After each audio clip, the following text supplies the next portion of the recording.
Hoy le doy la bienvenida ante todo a José Luis Espert. ¿Cómo le va, José Luis? Hola, hola, ¿qué tal, Cristina? Buenas noches. Fíjese que el otro día estaba hablando justo de esta imagen que quedó plasmada como algo simbólico pero muy real hoy con las letras que decían basta de polenta en el Ministerio de Desarrollo Social, y lo leía usted hace muy poco diciendo que si en Argentina tiene que haber un acuerdo es cómo hacer para que la gente deje de cagarse de hambre. Y me gustaría empezar por ahí. ¿Cómo hacemos? ¿Cómo hacemos eso?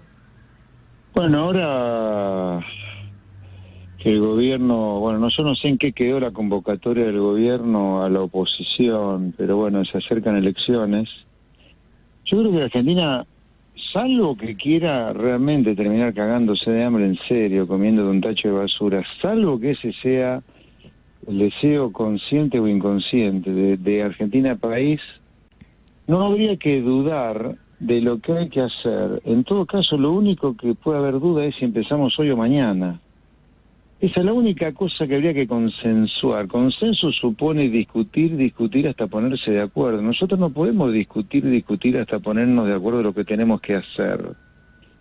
Sí podemos discutir si empezamos hoy o mañana.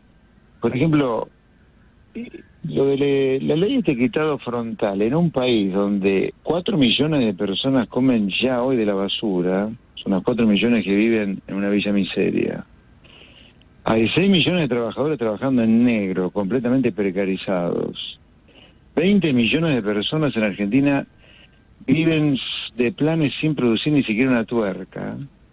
Yo no puedo creer que estemos discutiendo el etiquetado frontal, la cuestión, no sé, del medio ambiente, cuando tenemos 8 millones de personas viviendo arriba del riachuelo por poco, con las pieles quemadas, escamadas, con erupciones. Una cosa, digo, ¿qué discute la clase política, por favor? Las cosas que discute, completamente desconectado de la gente. Por eso, realmente, no es por hacer propaganda política, pero el único motivo por el cual nosotros estamos en política con Carolina Píparo y con toda la lista de candidatos a diputados por la provincia de Buenos Aires de Avanza Libertad es para hablar de las cosas que le importan a la gente realmente. Un diputado es un representante del pueblo.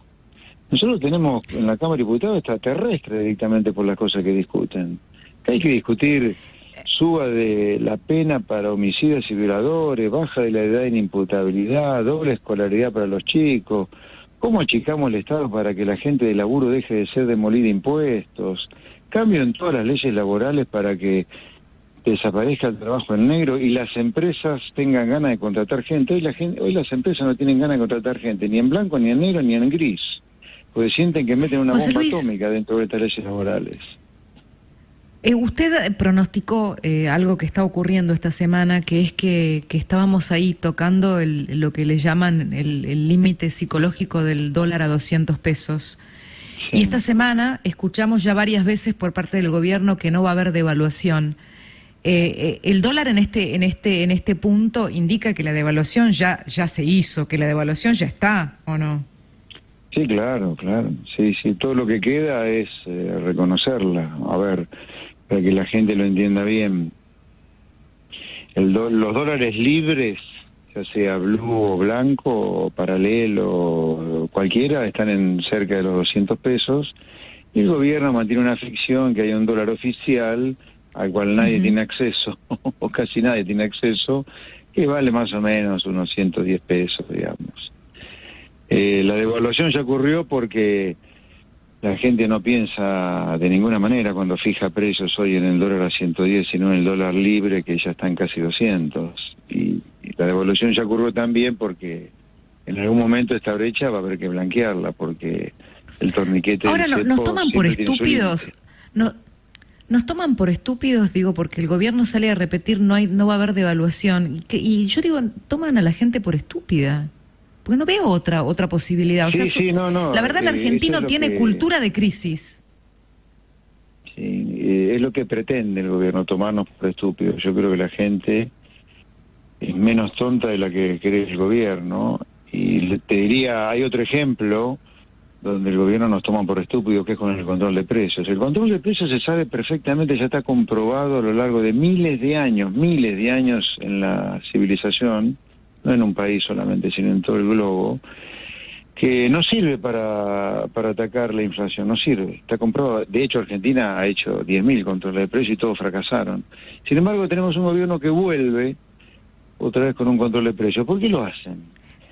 ¿Nos toman por estúpidos? Sí, claro, porque es un acting que están haciendo para justificar por qué en el futuro la inflación va a ser alta, le van a echar la culpa a los empresarios que no cumplieron el control de precios. Es un control de precios que se sabe que no funciona. Por eso yo he dicho... Claro, lo que pasa es que buscan tirar la pelota para afuera, como ahora con el Fondo Monetario. Usted que analiza, que como economista ya desde antes de lanzarse a la política ha analizado permanentemente los mensajes relacionados con todo lo que tiene que ver con las negociaciones de deuda. Esta semana hasta Guzmán, que parecía por lo menos intentar una negociación, pareció quemar las naves. Su sensación o su análisis decodificando los mensajes de este gobierno, ¿le indican que van a ir hacia un default, José Luis? No lo tengo claro, la verdad no lo tengo claro. Lo que sí le diría claramente es que espero y deseo fervientemente que las estupideces que han estado diciendo tanto el presidente como el ministro Guzmán en los últimos días, casi canchereando al fondo que le vamos a defaultear la deuda, sea fulbito para la tribuna, para su círculo rojo, digamos, su propio círculo rojo. Porque si Argentina le llegara a defaultear al Fondo Monetario, y abro un pequeño paréntesis para que se entienda, el Fondo Monetario como tal no existe, no hay un banco llamado Fondo Monetario, no es un buitre llamado Paul Singer. Son todos los países del mundo, son 193 que están en el fondo, que armaron una cooperativa de países, que le pusieron nombre Fondo Monetario, pero es una cooperativa de países donde todos esos países, 193, casi 200, se juntan periódicamente y ven quién está en problemas, y los que no están en problemas ayudan a los que están en problemas. Por lo tanto, no pagarle la deuda al Fondo Monetario, defaultearle la deuda al fondo, es decidir vivir en otro planeta. Y yo recuerdo que el único planeta donde se reconoce vida humana es en la Tierra. No sé, si nos vamos a vivir a Marte y no hay oxígeno, nos vamos a morir todos. Con esto quiero decir que si el gobierno realmente piensa en defaultearle al fondo, el país se va a prender fuego, y yo creo que ese es otro motivo para pedir un juicio político al presidente, además de su política sanitaria criminal durante la cuarentena, ¿no? Espero que prime. Y acá hay otra cosa. Sentido común. Claro, y acá hay otra cosa, realmente, siendo generoso uno la llamaría exótica, pero en realidad es la más palmaria irresponsabilidad, porque este es un gobierno, un presidente que se jacta de no tener plan para la economía. Yo la verdad nunca vi algo igual. Alguien que se jacte ante el Financial Times, decir, no, yo no tengo plan. Que en el fondo es otra mentira para decir, Cristina no me deja tener plan. No sé qué piensa usted. Sí, claro, sí, a ver, yo creo que claramente el sillón de Rivadavia le queda muy grande a Alberto Fernández, sin duda, pero en algún lugar estamos viendo los que tenemos contacto con el mundo de los negocios y por lo tanto algo con la política. Alberto Fernández fue siempre un mero operador político, no tiene de ninguna manera la estatura de presidente, y todos sabemos cómo se hizo presidente Alberto Fernández, era porque Cristina veía que no llegaba a ganar ella sola como presidenta, por el rechazo que generaba, y él está ahí porque Cristina quiso. Como usted dice, Cristina no lo deja, pero bueno, Alberto Fernández está demostrando lo que es, ¿no? Un mero y bastante poco calificado operador político, nada más que eso. Ahora, ¿cómo siguen estos 2 años en este contexto? ¿Cómo ves estos 2 años? Van a ser un parto. Van a ser 2 años muy, muy, muy complicados. Pero hay un tema crítico que tenemos que dejar planteado desde ahora.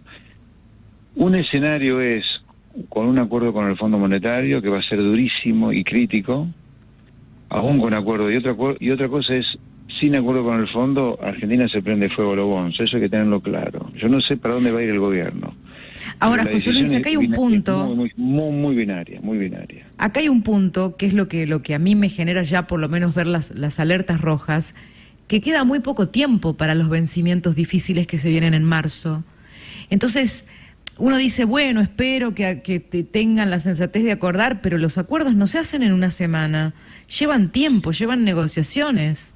Y eso es lo que inquieta. Entrando ya un poquito más en el detalle de estas cosas, yo le diría, uno puede entrar en un en un atraso con el fondo o con el Banco Mundial, y como es una cooperativa de países, insisto, los países siempre le tienen alguna consideración. Así que a lo mejor nos demoramos en algún pago, pero también es importante la actitud que vaya teniendo el gobierno. Si la demora de un pago es en el medio de una negociación constructiva por un nuevo acuerdo, es una cosa. Ahora, si la demora es un pago con frase como la que vimos estos días con, claro, con este aniversario de Kirchner, es otra cosa, ¿no? Canchereando al mundo que nos prestó plata de que no le vamos a pagar. Es una cosa pero aparte muy, el acting, muy jodida. El acting sale carísimo, José Luis, ¿o no? Sí, porque claro, el acting, claro, por supuesto. un default técnico, que tenemos en un default técnico porque siguen, perdón que lo diga así, boludeando con la ideología y todas las cosas irreales, que este gobierno está en una nube de Úbeda, pero todo eso nos cuesta plata. Ellos podrían haber acordado hace un año. No acordaron porque Cristina decía, quiero ganar las elecciones. No la ganó. O sea, entonces están como en un loop de ideología que nos va a llevar a todos a cualquier lugar, menos el que queremos ir, digamos, menos el del desarrollo, de la prosperidad. Imagínense un gobierno que estuvo dispuesto a que se muriera gente por COVID para instalar el año pasado un relato de que acá no había contagio, por eso no se testeaba a nadie, y que este año estuvo dispuesto a que se muriera gente de COVID por privilegiar la relación con Rusia y China y no comprar la Pfizer. Se imagina si para un gobierno la vida de los gobernados no le importa, imagínese lo que es un acuerdo con el fondo y la crisis que eso pueda generar. Me importa mucho menos todavía, ¿no? Si la vida no les importa, imagínese lo que puede significar una crisis económica. Le van a encontrar la vuelta para echarle la culpa a alguien, como generalmente hacen estos perversos, sí. Hay quienes analizan que la irrupción de fuerzas más liberales o libertarias tiene que ver en parte con las restricciones, con la necesidad de recuperar la autonomía en las cosas más simples de la vida, pero también en las decisiones sobre la propiedad, que hay una sociedad que va tomando conciencia de temas que antes eran tabú en Argentina, que hablar de ideas liberales era tabú, que hablar de libre comercio era tabú, y ahora hay una parte de la sociedad que lo dice en voz alta. ¿Cuál es su reflexión sobre eso y sobre concretamente quienes están del lado de sus propuestas o de las propuestas de Javier Milei? Mire, yo creo que como ocurre en algunas cosas de la vida, acá este fenómeno o este renacer o nacer, según como lo queramos ver, del liberalismo en Argentina, tiene mucho que ver con varias cosas que se han dado de manera simultánea. Por un lado, Argentina en el último medio siglo ha tenido una discusión y una aplicación de políticas tan giradas o tan sesgadas hacia la izquierda y al populismo, que como no podía ser de otra manera, todo terminó sistemáticamente mal. Le tiro un número nada más. En el último medio siglo Argentina tuvo 6 planes económicos, si queda tiempo se los cuento, y los 6 terminaron en crisis homéricas, que son las que explican en algún lugar la indigencia, la pobreza, la marginalidad, la necesidad de planes sociales, etcétera, etcétera. 100% de efectividad en destruir planes económicos hemos tenido, por culpa de planes económicos izquierdosos, populistas, demagogos, facilistas. Entonces la discusión, naturalmente, de tanta crisis ha ido girando un poco más hacia la centro-derecha o a la derecha. Se suma también, en segundo lugar, que gente como mi caso, que hace 30 años que como disco rayado digo lo mismo. Yo siempre, todo el mundo me recuerda un programa con Mirta Legrand, de noviembre de 2000 o 2001, hace 20 años, donde yo decía, en los próximos días Argentina se juega los próximos 10 años, y vinieron 12 de kirchnerismo. Gente, insisto, como Javier Milei también, que tiene su discurso de hace un tiempo. Y una sociedad, y creo que la gota que rebalsó el vaso de esta pérdida de libertad, de discusión populista, fue el manejo criminal. Yo creo criminal, por eso creo que el presidente merece un juicio político por lo que hizo en materia pandémica con la cuarentena. Esta cuarentena destruyó la economía, la psiquis de muchos millones de argentinos. Entonces la pandemia mental es atroz. Es atroz. Los efectos van a ser absolutamente prolongados. Sí, y además que la gente ve que las cosas que proponemos son de todo sentido común. Le podemos poner etiquetas para facilitar la discusión de liberal o centro, derecha, pero básicamente la movida nuestra, en particular en la provincia de Buenos Aires, que es donde yo compito con Carolina Pípora, es de sentido común. Si vos tenés 6 millones de trabajadores trabajando en negro, sin ningún derecho social, totalmente precarizado, ¿a qué le vas a apuntar? ¿Qué tenés que cambiar? Las leyes laborales, no va a cambiar la ley de gravedad. Si tenés comerciantes, empresarios molidos a impuestos, ¿qué tiene que achicar? ¿El tamaño del Estado? Sí, echemos ñoquis, reduzcamos secretarías, ministerios, que si tiene que haber 15 provincias porque hay que regionalizar, se regionaliza, en fin. Acá hay un ciudadano que está pidiendo, por favor, escúchenme, atiéndanme. Y nosotros le apuntamos a ese ciudadano de clase media que Argentina supo tener. Hay quienes dicen que la propuesta de ustedes es antipolítica. ¿Usted qué responde a eso? No, totalmente. A lo contrario, totalmente al contrario. Si yo le diría, nosotros en algún lugar estamos canalizando la bronca dentro del sistema democrático de muchísima gente que está harta de estos políticos, sindicalistas mafiosos y algunos poquísimos, porque el grueso de los empresarios son de primera en Argentina, pero algunos poquísimos empresarios inescrupulosos, prebendarios que hacen negocio con todos los gobiernos. Está harta. Entonces nosotros canalizamos esa bronca y esa esperanza de una manera muy, muy constructiva.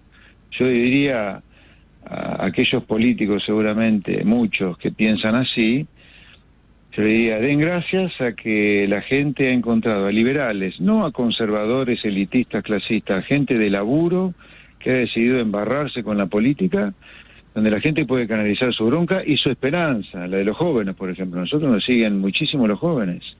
Porque los jóvenes ven en nosotros gente muy, muy honesta, sincera, derecha, que le dice las cosas de frente. Es interesante, hay dos fenómenos interesantes que se han dado con el espacio de ustedes, que son los sectores más vulnerables, la gente que ha votado en la villa a Milei, por ejemplo, o también los chicos jóvenes que ya no ven al kirchnerismo como el estandarte de la revolución o de la rebeldía, sino que lo ven como el status quo. Pero sí, si le parece, después de las noticias, yo le voy a preguntar, ¿qué es ser liberal hoy? ¿Cuál sería la definición? Y yo después de las noticias también quiero hacerle un pequeñísimo anuncio, porque estoy en Bahía Blanca y me quiero referir a Bahía Blanca. Perfecto, bueno, trato hecho. Entonces después de las noticias hacemos esas dos cosas y alguna otra pregunta más. Estamos con José Luis Espert, Estamos con José Luis Espert y ahora seguimos. Bueno, estamos acá con José Luis Espert y después de las noticias de las 11:30 la cosa se va a poner más picante, yo le advierto, como si tuviera miedo, Espert.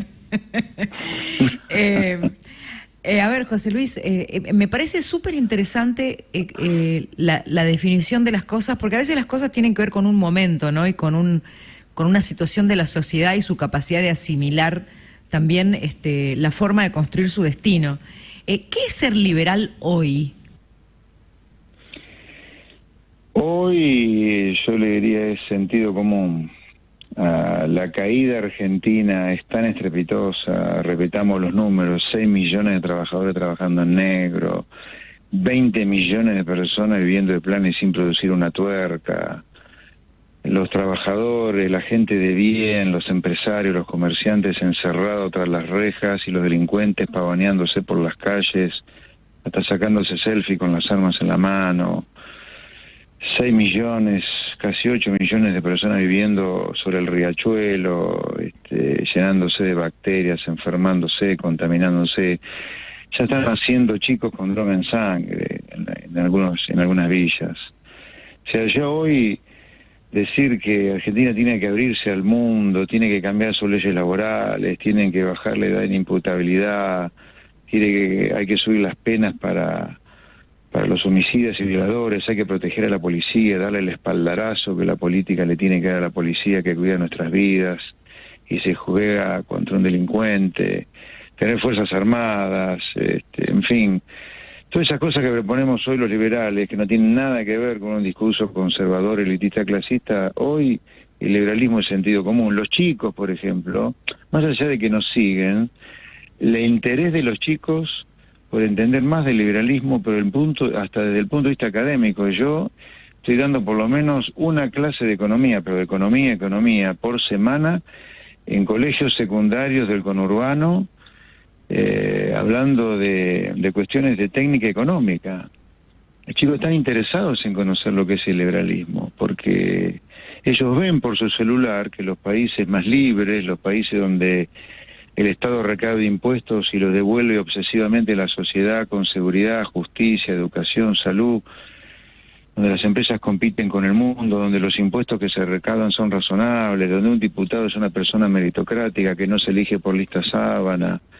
Ellos ven eso, lo ven y lo quieren en su país a eso, y nosotros les llevamos eso a sus oídos, a sus ojos. Sí. Sabe que yo me pregunto, ¿no? Porque por contraste lo que usted dice realmente suena como sentido común y verdaderamente los chicos tienen una influencia horizontal de estímulos que ya no es solo la mirada del puntero y que tiene que ver con que son la generación Facebook. Los chicos de 16 años de hoy nacieron a la luz de un mundo en redes, ¿no? Entonces tienen otros estímulos.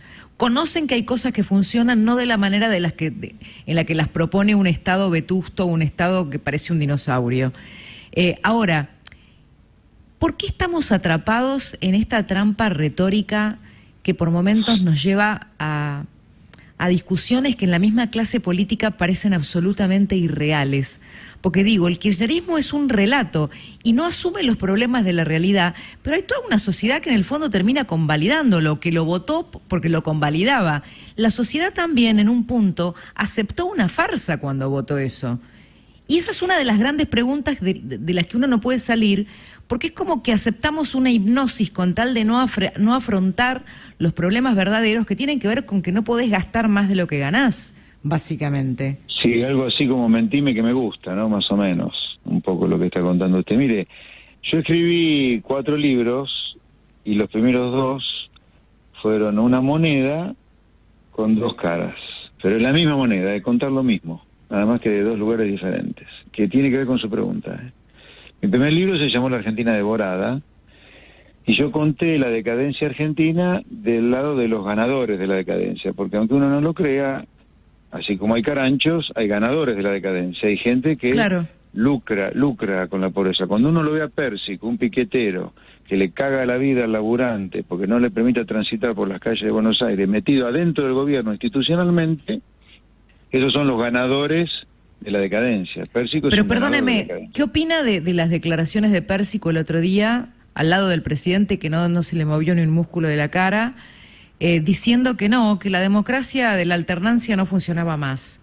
¿Qué es eso para usted? ¿Cómo lo analiza? Terrible. Bueno, ahora, lo que es terrible es que haya un gobierno, y acá lo hago principalmente responsable al presidente, obviamente, de permitir, de validar o de permitir o de congraciarse con que él tenga adentro del gobierno a subversivos, que subviertan el orden, porque un tipo que te corta la calle, eso está prohibido por la Constitución en algún lugar y penado por el Código Penal en su artículo 194.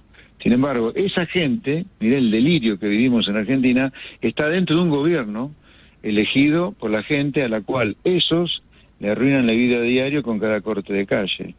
Ahora, después escribí un segundo libro, porque tiene que ver con su pregunta anterior. Después escribí un segundo libro, que es mirar la decadencia argentina del lado de los perdedores, que es esa sociedad cómplice, a la cual usted aludía recién, que le compra estos buzones que le venden desde el populismo, particularmente en su versión rancia, que es el kirchnerismo, el buzón del Estado presente, la patria es el otro, la justicia social, el modelo de acumulación y matriz diversificada con inclusión social, toda pavada para seguir exprimiendo a la gente como un limón, y eso, si sus amigos, llevársela en bolsos, ¿no? Es así. Y si yo le preguntara, ¿cuál es el plan de Cristina, de acuerdo a su opinión? ¿Qué dice?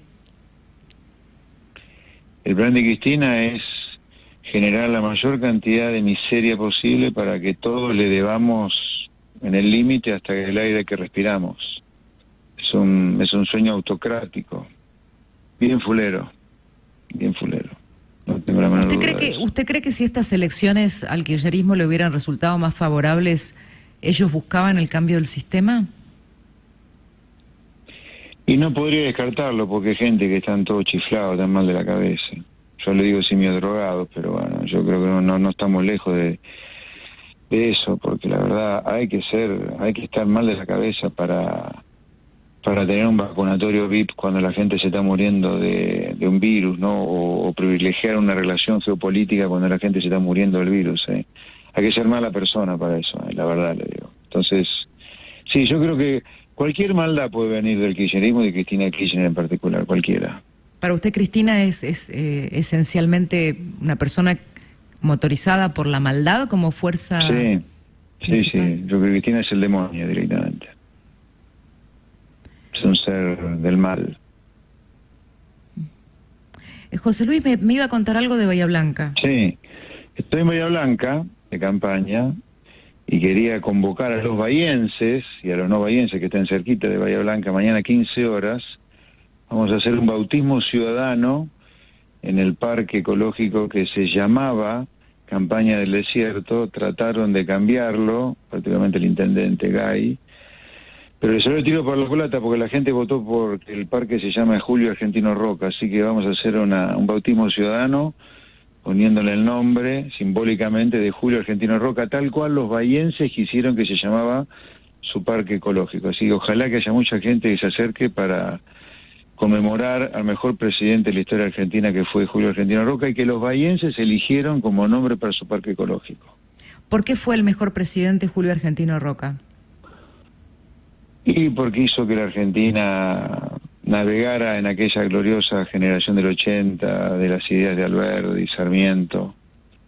La Argentina que fue durante muchas décadas, casi 4 décadas, entre los 5 países más ricos del mundo. Para tener una idea, hoy hay 193 países en el mundo, Argentina no supera el lugar número 120.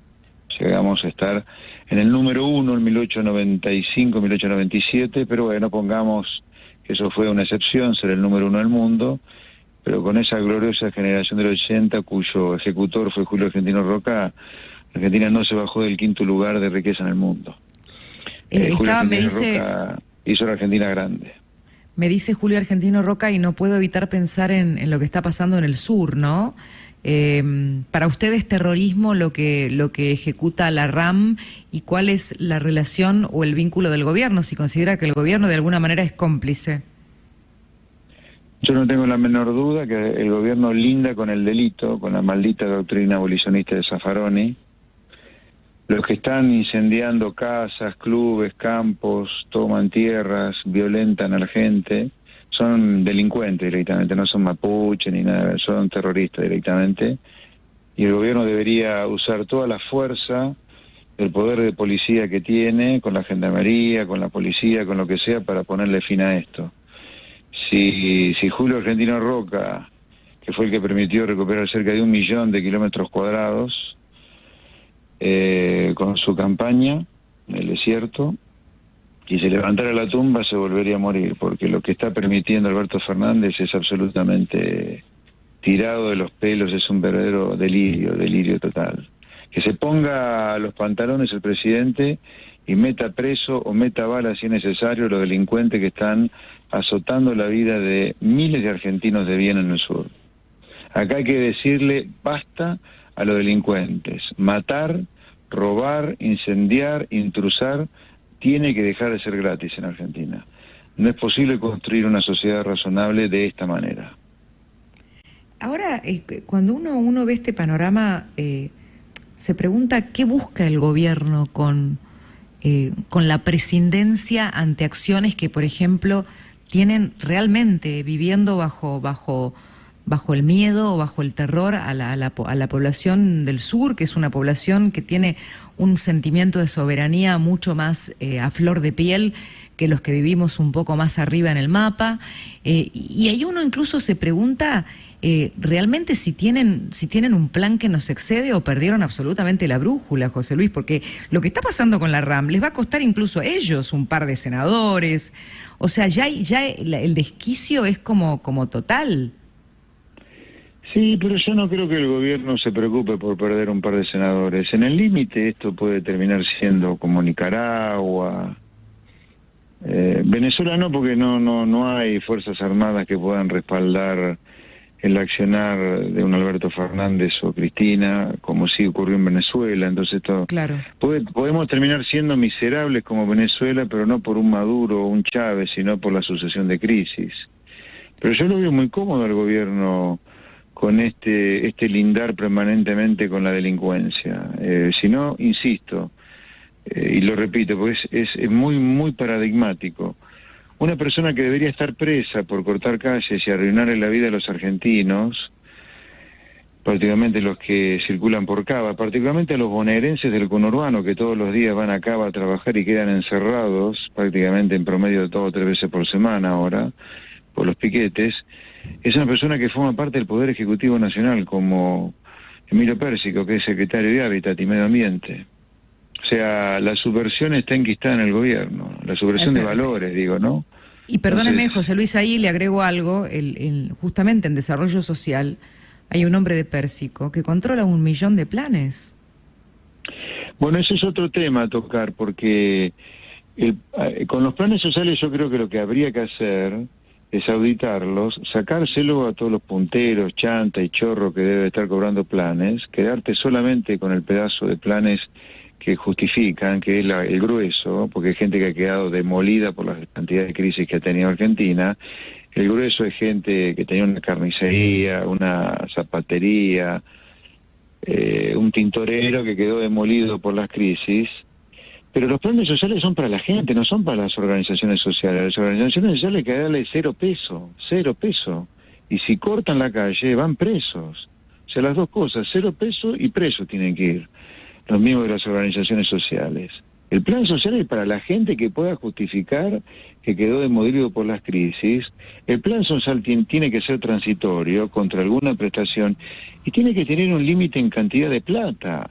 Yo hay muchos empresarios que encuentro, no los de las multinacionales, comerciantes con 2 tipos de empleados, 3 personas empleadas, que a veces tratan de encontrar un empleado, los pocos que demandan empleo, pero no encuentran gente porque cobran más plata cobrando planes que laburando en un comercio. Entonces esto también tiene que tener un límite, la cantidad, el monto, y desde ya, insisto, 0 pesos a las organizaciones sociales, afuera todos estos tipos del gobierno y presos si cortan las calles, punto.